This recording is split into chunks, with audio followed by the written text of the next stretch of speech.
الله الرحمن الرحيم وسيجنبها الأتقى الذي يؤتي ماله يتزكى وما لأحد عنده من نعمة تجزى إلا ابتغاء وجه ربه الأعلى ولسوف يرضى. اور کریم اس شخص کو جو سب سے بڑھ کر تقوی والا ہے اسے اس آگ سے بچا لیا جائے گا، اور یہ وہی شخص ہے جو اپنا مال اپنے تزکیے کے لیے دیتا ہے، اور کسی بھی آدمی کا ان پر کوئی احسان نہیں جس کا یہ بدلہ چکا رہے ہیں، بلکہ ان کا مقصد تو صرف اور صرف اپنے بلند و بالا پروردگار کی رضا کا حصول ہے۔ پس عنقریب یہ اپنے پروردگار سے راضی ہو جائیں گے۔ سورہ اللیل 30واں پارہ، اس کی آیت نمبر 17 سے 21۔ اللہ ذوالجلال والاکرام نے اس آیت مبارکہ میں اپنی ان بندوں کا تذکرہ کیا کہ جو بندے کل قیامت والے دن جہنم کی بھڑکتی ہوئی آگ سے، عذاب سے بچا لیے جائیں گے، اور فرمایا کہ وہ شخص جو سب سے زیادہ متقی ہوگا اسے جہنم کی آگ سے بچا لیا جائے گا۔ تقریباً تمام مفسرین کا اس بات پر اتفاق ہے کہ اس آیات مبارکہ میں اللہ ذوالجلال والاکرام نے جناب سیدنا ابو بکر صدیق رضی اللہ تعالی عنہ ان کی فضیلت، ان کی اس خوبی کا تذکرہ کیا ہے، اور دوسری بات کہ یہ آیت مبارکہ عمومی طور پر بھی ہر انسان کے لیے اپنے اندر تبدیلی پیدا کرنے کی ایک ترغیب بھی ہے کہ تقوی پیدا کیجیے۔ اللہ تعالیٰ کے ہاں قدر و قیمت تقوی کی ہے کہ ان اکرمکم عند اللہ اتقاکم، اللہ کے ہاں تم میں سے عزت، شرف اور کامیابی کا معیار فرمایا کہ وہ تقوی ہے۔ اور تقوی کا معنی اور اس کا مفہوم بڑا واضح ہے کہ اللہ ذوالجلال والاکرام کے احکامات کو بجا لانا، اور جن چیزوں سے روک دیا گیا، منع کر دیا گیا، ان چیزوں سے رک جانا، دور رہنا۔ جناب سیدنا عمر بن خطاب رضی اللہ تعالی عنہ کے دریافت کرنے پر ایک صحابی نے اس کی بڑی پیاری توجیہ کی ہے اور پوچھا کہ جناب عمر رضی اللہ تعالی عنہ سے کہ کیا کبھی ایسے راستے سے گزر ہوا جہاں پہ کانٹے دار جھاڑیاں ہوں، دائیں بائیں اوپر نیچے کانٹے ہی کانٹے ہوں۔ فرمایا کہ ایسا موقع کئی بار آیا کہ راستہ نہیں تھا، کوئی پگڈنڈی نہیں تھی، ہمیں کانٹے دار جھاڑیوں سے گزرنا پڑا۔ پوچھا کہ وہاں پہ کیسے گزرتے ہو؟ فرمایا اپنے کپڑوں کو اچھی طرح سمیٹ لیتے ہیں، جسم کی حرکات کو بڑے احتیاط کے ساتھ ہم جو ہے وہ کرتے ہیں، آنکھیں کھلی رکھتے ہیں، ہر پاؤں رکھنے کے لیے اچھی طرح جان لیا جاتا ہے کہ کہیں پاؤں کے نیچے کانٹا تو نہیں، کہیں میرے بال میرا دامن ان کانٹوں سے الجھ تو نہ جائے گا۔ آنکھیں بھی کھلی رکھتے، توجہ بھی پوری ہوتی، ہر قدم سوچ سمجھ کے اٹھاتے تاکہ یہ دائیں بائیں اوپر نیچے جو کانٹے ہیں، جو جھاڑیاں ہیں خاردار، ان سے اپنے آپ کو بھی بچایا جائے، اپنے کپڑوں کو بھی بچایا جائے۔ فرمایا کہ یہی تو تقویٰ ہے کہ یہ دنیا کی زندگی، اس میں ہر طرف شیطان نے اپنے جال بچھا دیے ہیں، دائیں بائیں اوپر نیچے ہر طرف جال بچھے ہوئے ہیں، برائی کی دعوت مل رہی ہے، برائی کو مزین کر دیا گیا ہے، خوبصورت بنا دیا گیا ہے۔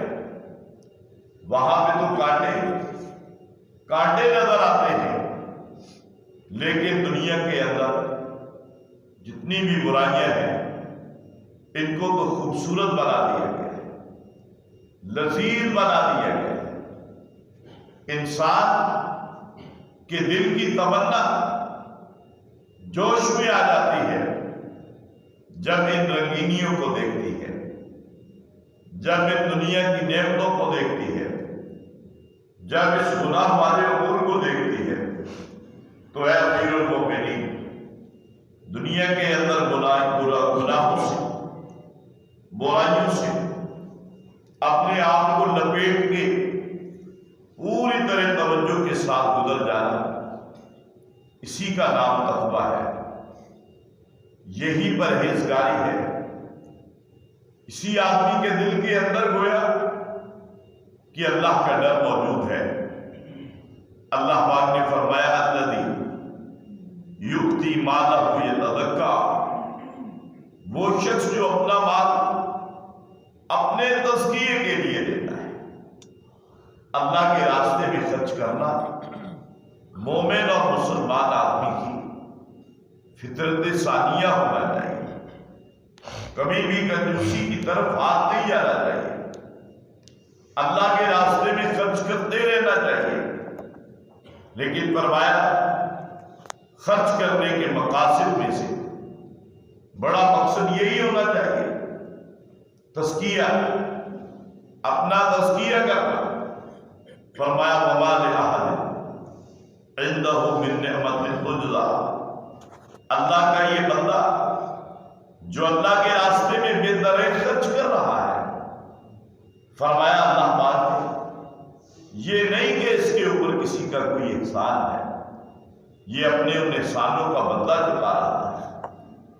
یا کسی پر کوئی احسان جتا رہا ہے۔ اللہ پاک نے فرمایا ایسی کوئی بات ہے ہی نہیں، میرے اس بندے کے دل کے اندر سوائے تزکیے کے، سوائے تقوی کے، سوائے میرے ڈر کے، سوائے پیارے نبی صلی اللہ علیہ وسلم سے محبت اور اطاعت اور اتباع کے جذبے کے، اس بندے کے دل کے اندر کچھ نہیں ہے الا ابتغاء وجہ ربہ الاعلی، اس کی یہ نیکی تو اپنے آقا و بالا اور برتر رب العالمین ہی کے لیے ہے، اسی کے لیے ہے کہ خالص اللہ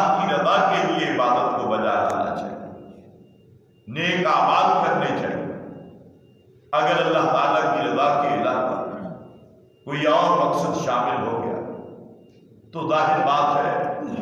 وہ نیکی ضائع ہو جائے۔ آپ نے نیکی بھی کی، وقت بھی دیا، صلاحیت بھی لگائی، لیکن اس کا کچھ بھی فائدہ ملنے والا نہیں، ذرہ بھر بھی فائدہ ملنے والا نہیں۔ لہذا جو بھی نیکی کی جائے خالصتاً اللہ کی رضا کے لیے کی جائے۔ نمود و نمائش، ریاکاری، لوگوں میں اپنے آپ کو بڑا ثابت کرنے کی کوشش، لوگوں میں اپنے آپ کو سخی کہلوانے کا شوق، فرمایا کہ یہ چیزیں تمہارے اعمال کو ضائع کر دیں، خسارے میں چلے جاؤ گے، گھاٹے میں چلے جاؤ گے۔ کبھی بھی ایسا مت سوچنا، نیکی صرف اللہ کی رضا کے لیے، نیکی صرف اللہ تعالیٰ کی رضا کے لیے۔ فرمایا وَلَسَوْفَ يَرْضَىٰ، اگر ایسا ہوا تو بہت جلد وہ وقت آنے والا ہے جب اللہ تعالیٰ تمہیں راضی کرے، تمہاری زبان سے پھر جو کچھ نکلے گا اللہ رب العالمین خوش ہو کے اپنے بندے کو خوش کر دیں گے۔ کوئی پابندی نہیں ہوگی مانگنے میں، کوئی پابندی نہیں ہوگی مطالبہ کرنے میں، کوئی پابندی نہیں ہوگی اپنی خواہشات کا اظہار کرنے میں۔ وَلَسَوْفَ يَرْضَىٰ، اے اللہ کے بندوں بہت جلد وہ وقت آنے والا ہے جب اللہ تعالیٰ کی رضا سب سے بڑی انسان کے پاس کرسی ہوگی، سب سے بڑا مقام ہوگا، مرتبہ ہوگا کہ رب العالمین اس بندے سے راضی ہو گئے، اور اللہ رب العالمین اپنے بندوں کو راضی بھی کرے۔ اس لیے اللہ تعالیٰ کی رضا اس کو مد نظر رکھتے ہوئے ہمیں اپنے اعمال بجا لانا چاہیے۔ ریاکاری کو کھرچ کے نکال دیا ہے، نمود و نمائش کو نکال دیا ہے، شہرت کی طلب کو نکال دیا جائے، صرف اپنے پروردگار کی اطاعت، فرما برداری، پیارے نبی صلی اللہ علیہ وسلم کے ساتھ اپنا تعلق اور ان کی اطاعت اور محبت کا جذبہ دل کے اندر ہونا چاہیے۔ اور اسی آیات مبارکہ جناب سیدنا صدیق اکبر رضی اللہ تعالیٰ ان کی شان اور عظمت کہ کس قدر اپنا مال اسلام لانے کے بعد انہوں نے آپ صلی اللہ علیہ وسلم کے صحابہ رضوان اللہ علیہم اجمعین پہ خرچ کیا۔ یہی وجہ تھی کہ آپ صلی اللہ علیہ وسلم فرمایا تھا کہ اے لوگوں، میرے اوپر اگر کسی بندے کا کوئی احسان تھا میں نے اس کا بدلہ چکا لیا ہے، سوائے ابو بکر کے کہ انہوں نے اپنے مال کے ساتھ، اپنے اہل و عیال کے ساتھ میری اتنی خدمت کی ہے کہ میں ان کا بدلہ نہیں چکا سکتا۔ اللہ رب العالمین سے سفارش کرے میں ان کی ان نیکیوں کا بدلہ ضرور دلواؤں۔ اس لیے میرے بھائی، جو بھی کام اللہ تعالیٰ کی رضا کے لیے کیا جائے اللہ پاک اس کو بہت ہی بہتر انداز میں قبول کرتے ہیں۔ اللہ رب العالمین سے دعا ہے کہ اللہ جلال و اکرام ہمارے دلوں کے اندر بھی خلوص پیدا فرما، آمین، نیک نیتی اور للہیت پیدا فرما، آمین، ہمارے دلوں میں جو ریاکاری کا مسئلہ ہے، جو نمود و نمائش کی خواہش کا ایک جو ہے وہ پائی جاتی ہے، اللہ پاک ہمیں دل کی ان ساری بیماریوں سے محفوظ فرما دے، آمین، ہمارے دل کو بھی تقوی کی دولت سے مالا مال فرما دے۔ آمین، وما علینا الا البلاغ